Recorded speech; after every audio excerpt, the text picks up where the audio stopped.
Kasi what we are fighting for is the truth.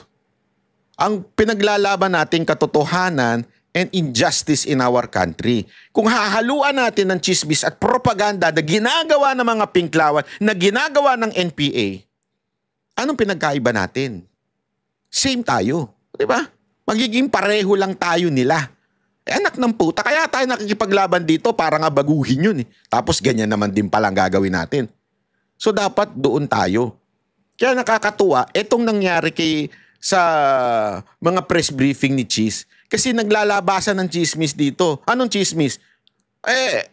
Kesyo binayaran daw si Cheese, kaya kesyo takot daw si Cheese kay VP Sara Duterte.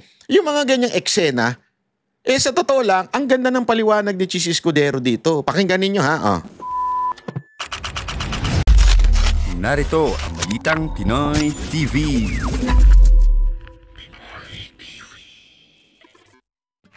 Magandang araw sa inyong lahat. Ako po si Banat Bay. Good morning, good afternoon, and good evening. Hello po sa inyong lahat. Ito na nga po, pag-usapan na po natin. Alam nyo mga kababayan, ang masama po kasi dito, nahihirapan tuloy yung mga tao, mga Pilipino, i-discern ng katotohanan kung pati tayong mga Duterte supporter ay nagiging chismoso-chismosa na rin.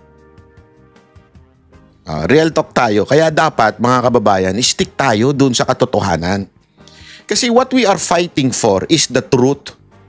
Ang pinaglalaban nating katotohanan and injustice in our country. Kung hahaluan natin ng chismis at propaganda na ginagawa ng mga pinklawan, na ginagawa ng NPA, anong pinagkaiba natin? Same tayo. Diba? Magiging pareho lang tayo nila. Anak ng puta, kaya tayo nakikipaglaban dito para nga baguhin yun. Tapos ganyan naman din palang gagawin natin. So dapat doon tayo. Kaya nakakatuwa, etong nangyari sa mga press briefing ni Cheese, kasi naglalabasan ng chismis dito. Anong chismis? Kesyo binayaran daw si Cheese, kaya kesyo takot daw si Cheese kay VP Sara Duterte. Yung mga ganyang eksena, sa totoo lang, ang ganda ng paliwanag ni Cheese Escudero dito. Pakinggan ninyo ha. Game. Update saan? Your update sa summons and orders lang po. Officially, wala pa kaming natatanggap. Kaugnay ng mga order na binigay namin, puro social media lamang ng mga sagot ang nababasa ko. Pero officially... Ayan, katulad niyan. Di ba? Halimbawa, yung mga congressman, ito yung yung nagtipon-tipon tong prosecution, kesa nasagutin ang Senado, kesa na mag-file sa Supreme Court ng petition against do sa remand ng Senado, anong ginawa nila? Humarap sa social media. Humarap sa media. Post, sagot ng kung ano-ano. Nakalimutan ata nila, nag-convene na ang court. When you say nag-convene na ang court, dapat simula na yung trial nga. Di ba? So, ibig sabihin, ikaw, hindi ka na congressman. Prosecutor ka na. Parte ka na ng prosecution. So, ibig sabihin, you are part of the court now. So, everything na i-discuss mo should be discussed in the court, not in social media. As a matter of fact, meron niyang ganyan, di ba? Na batas. Hindi pa pwede mga abogado nagsasalita sa media, dadaldal ng kung ano-ano. Anong ginawa ng prosecution? Anong ginawa ng mga congressman? Hala, putak ng putak. Sasabihin nila, this is not a political trial. Ulul! Hindi political trial, di sana sumunod kayo sa tamang proseso ng paglilitis sa court, which is hindi kayo dapat nagsasalita sa media. Dapat idinidiretso ninyo sa court. Nag-hire pa sila ng spokesperson. Talagang para dumaldal. Alam mo kung bakit sila nag-hire ng spokesperson? Kasi nga, bawat isa sa kanila bida-bida. Siguro napagalitan din. Pwede ba, tumahimik na kayo dyan? Isa na lang ang magsasalita para sa ating lahat. Kasi lahat sila daldal ng daldal, kanya-kanya sila. Pag pinanood nyo yung kanilang press briefing, iba-iba sila na sinasabi. Yung isa, sinasabi nila na magsasubmit sila sa ginawa ng Senate. Meron naman itong isa, sinasabi ang constitutional. Tangina pa, iba-iba ang sinasabi ng prosecution. Dapat iisa yun eh. Kasi nga, korte ka na eh. Dinidemanda ninyo, ipinoprosecute nyo itong si VP Sara Duterte. So dapat iisa yung voice ng mga abogado na yun. Anong nangyayari? Kanya-kanyang bida-bida.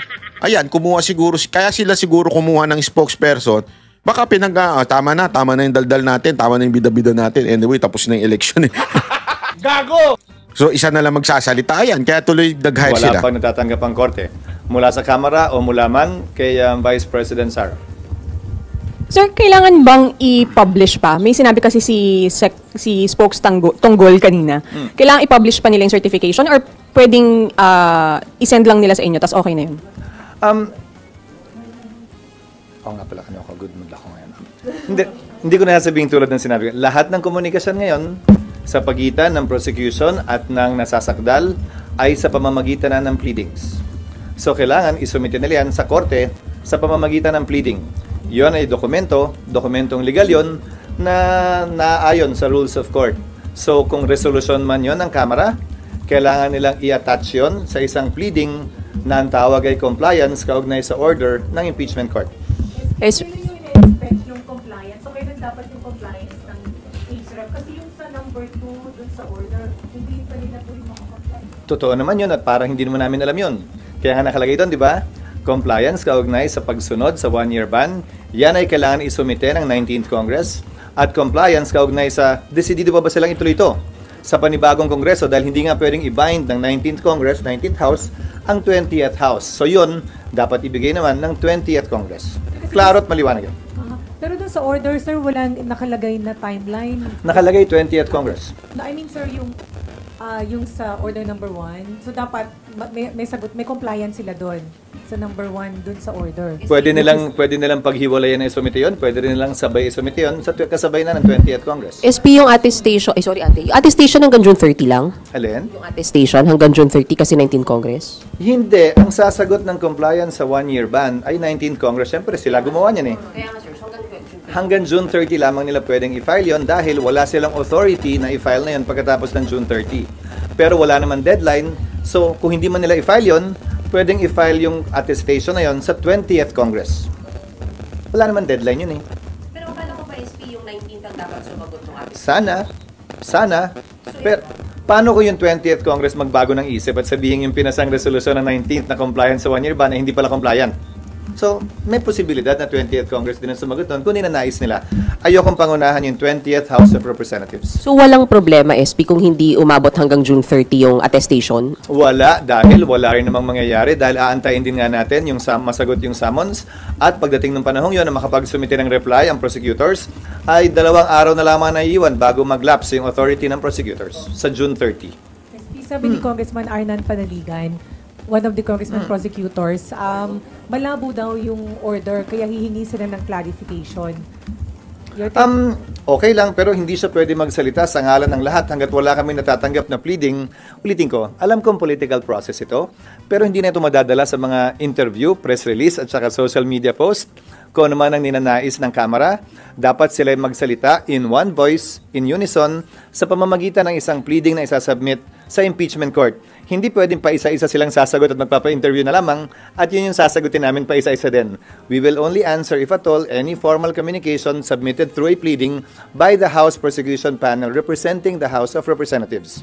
O tama, kahit yung tono ko, parang nice, di ba? So they comply. So kung hindi sila mag-comply dun sa order, that's defiance. So ano pwedeng gawin? Nasa sa kanila yon pero nakalagay sa isang verbal or oral order bago kami nag-adjourn ay magsischedule ang presiding officer, sino man yon, ng impeachment court sa 20th Congress kapag ka nakapag-comply na ang Kamara at sa panig naman nasakdal ang defendant or respondent dito sa kasong ito sa pamamagitan ng pagsumite ng answer doon sa summons. SP SP pag hindi sumagot, dahil korte kayo, ang Kamara po, or any of the parties, since court kayo, meron po bang option na ipakontempt nyo po? At kung ipapakontempt, paano po? Buong Kamara ba yun? Kasama yan sa poder, sa power ng impeachment court dahil nga suppletorily applicable ang rules of court. Subalit, magkaiba. Sa parte ng nasasakdal, meron siyang option na hindi sumagot. May procedure din kung sakasakaling gawin yon. Kung hindi siya sumagot, magpapatuloy ang pagdinig, mag-i-enter lamang ng plea of not guilty sa ngalan niya kung sakasakali dahil ang posisyon ng kanyang mga abogado, itong mga nagdaang buwan, ay aantayin daw nila ang desisyon ng Korte Suprema kaugnay sa kasong final nila. Hindi ko alam kung kailan ilalabas yun ng Korte.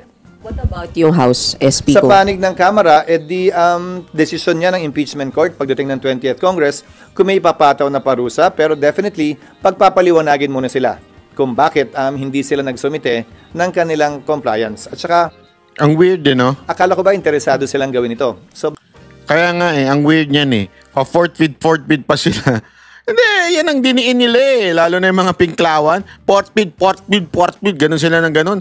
Ngayon, hinihingi sa kanila, itutuloy nyo pa ba? Kasi lilipat na tayo ng 28th Congress. Remember, may mga iba na yung mga congressman na iba dyan. Interesado pa ba kayo? Sumagot na kayo. Nasunod nyo ba yung complaint, yung nirereklamo na hindi kayo duman sa DUP? Bakit hindi nyo sagutin? Galit na galit kayo dahil ang bagal-bagal ni Chis Escudero. Tapos ngayon, mag-iisang linggo na mahigit mula nung nangyari yun, hindi kayo sumasagot. Ano ba talaga? bakit hindi sila magko-comply? Kumbaga, papasa sa kamay nila kung bakit hindi ito matutuloy kung hindi sila mag-comply. Okay. So, sir, clarification. Walang trial, hindi kayo mag-resume hanggang walang compliance dun sa order. Yon ang oral order na binigay sa impeachment court, in open court, bago kami nag-adjourn. Pero syempre, ulitin ko decision yan ng 20th Congress, 20th Senate. Ang posibleng magbago yung decision, posibleng pareho pa rin yung decision. Again, hindi namin pwedeng i-bind yung 20th Congress Senate kaugnay sa mga pagpapasyang ito. Sir, so kailangan pa bang humarap ni VP Sara? Sang-ayon sa aming rules, oo, pero may karapatan siyang hindi humarap. Kung ayaw niya, magpapatuloy yung pagdinig kahit hindi siya humarap. SP, so hindi kayo magre-resume ng impeachment court if hindi ma-comply yung 1 and 2 sa pag-remand? Depende ngayon sa 20th Congress. Ulit-ulit paulit-ulit. Depende yan sa 20th Congress. Hindi niya pwedeng sagutin yan dahil presiding judge siya ngayon ng 19th Congress. Magpapalit na Senate President kung sakaling, alam mo yon. So dapat sila ang sumagot noon. Tapos na paulit-ulit. Ulit-ulit na lang Depende yan sa presiding officer ng 20th Congress. Halimbawa, sa aking pananaw, kung hindi magsumite ng sagot si VP Sara, kung hindi mag-comply ang Kamara, at some point in time, kailangan magpatawag ng pagdinig para pagpasyahan at pagdesisyonan ng impeachment court yung non-compliance, hindi lamang ng Kamara, pero pati na rin ng sasakdal. Kung kailan gagawin yon, walang timetable o time period ang nakasaad sa rules namin. Sir, yung inhibition, sir, may mga nananawagan ng mag-self-inhibit sila. Sino? Senator Amy, Sino Senator nanawagan? Robin, ACT Teachers Party List halimbawa, sir. Kasi, Pumirma sila sa impeachment, so klarong anti-Sara sila, klarong pabor sila sa impeachment. Ulitin ko ang sagot ko. Anumang panawagan o kahilingan ng sinumang biased na, pabor man o kontra sa impeachment, pabor man o kontra kay VP Sara, hindi namin didinggin o papakinggan dahil biased nga sila At kung may panawagang inhibition dun sa mga pabor kay VP Sara, anti-impeachment, malamang may panawagan ding inhibition dun sa mga ayaw kay VP Sara at saka pabor sa impeachment ng mambabatas.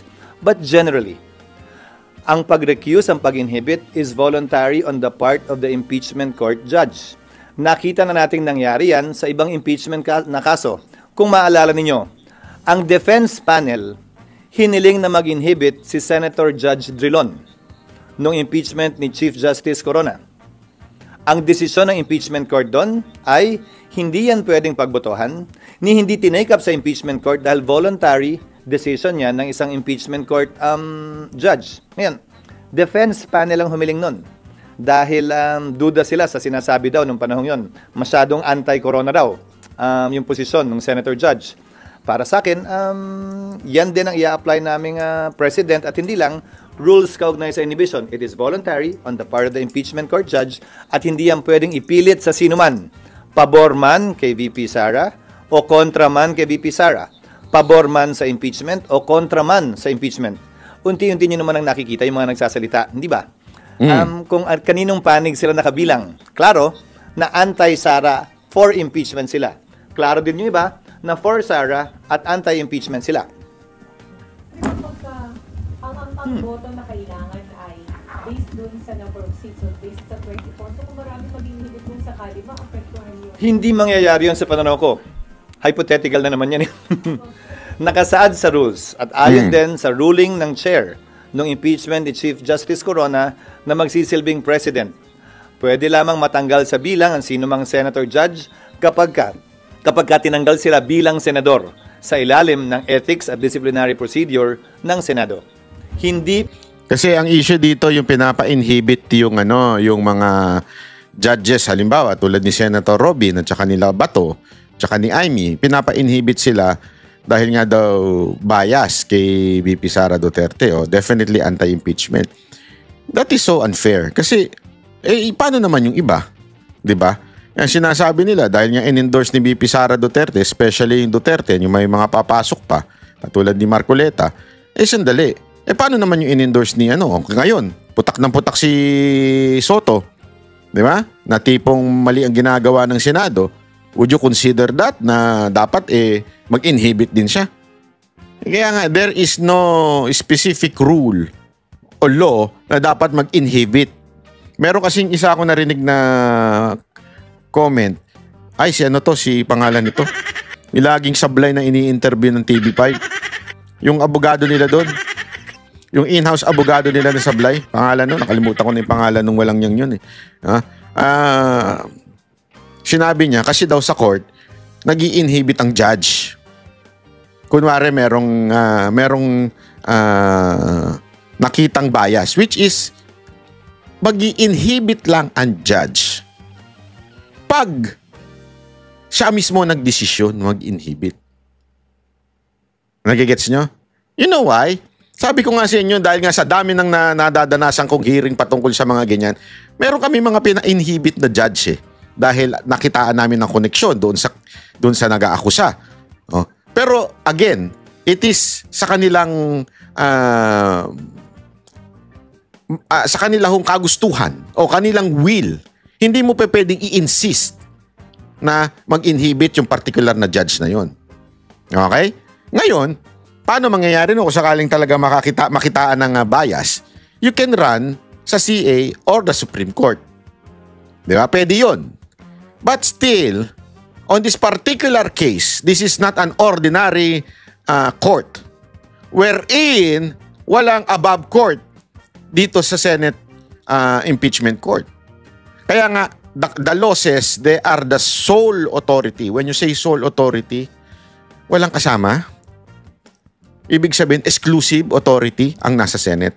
So walang pwedeng magsabi sa kanila, oy, ikaw mag-inhibit ka. Ibig sabihin, kung ano yung talagang kagustuhan lamang ng senador o Senate judge na yon, yun lang ang pwedeng mag-inhibit. Pwede niyang sabihin na, ako, ayoko na. Kasi talagang walang pwedeng magsabi. Okay? Pero hindi ko maintindihan. Pilit sila ng pilit. Tinan mo yung side ng media. Pilit sila ng pilit. Bakit hindi nila tinatanong yung mga katulad ni Ontiveros? Yan ba? Bakit nila idinidikdik lang yung quote-unquote pro-Duterte judge o Senate judge? Diba? Bakit hindi nila tinatanong yung kabila? Kasi nga po, ewan ko kung ba yan. Pag-inhibit bilang impeachment judge. SP, good. Hindi ko alam mo itong impeachment na to, tulad nung dati, maraming pinanganak na matatalino at magaling kaugnay sa batas. Wala namang nakasulat sa batas niyan. Wala din namang nakasulat sa rules namin kaugnay sa computation na sinasuggest ng ilan sa mga ekspertong nagpapakilala ngayon kaugnay ng impeachment. Katulad ni Coco Pimentel. Kasi sabi ni Coco Pimentel, pabor pa nga daw yun pag nag-inhibit kasi nga mababawasan na. 'Di ba? Mababawasan na yung requirement kasi nga ang binibilang ay yung papabor sa impeachment. So definitely, kung halimbawa lang kasi inisip ko din yan Kunwari 24 sila, halimbawa lang. Tapos nag-inhib ang 2/3 ang 1/3 ng 24, I think it's correct me if I'm wrong I'm not sure about it sa math na to. Maybe 8. Okay? So, kung sakaling maging halimbawa lang, nagpa-inhibit yung 9. So, naging 15 na lang. So, yung 2/3 daw nun, yung 1/3 pala, sorry. Yung 1/3 nun, that would convict impeachment kay VP Sara Duterte, o yung maghatol ng impeachment, mas mahihirapan daw. Kasi nga, bumaba na yung numero. So, alam mo yon, something like that. Ang akin kasi dito, ito lang. Tama yung sinabi ni Chis Escudero. Yung iba nagmamagaling lang. Wala nga sa rules niyan. So yan, pagdedebatihan na naman. Nagigets nyo kasi yung pagdating sa issue of rules sa impeachment sa Article 11, limited, hindi dinitalye. So all authority would be decided by the senators.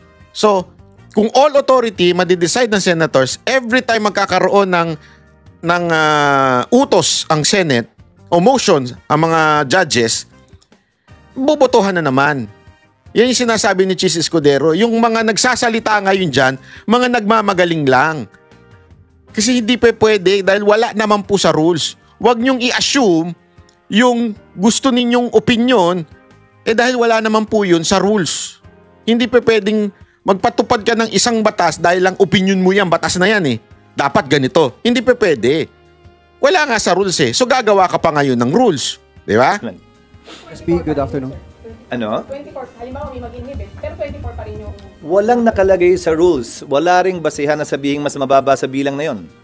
Ulitin ko yung mga nagsasabing at nagpapakilalang eksperto daw sila. Ano bang basihan? Nagmamarunong May nga. batas ba silang sinasite? Provision man sa konstitusyon o sa rules namin?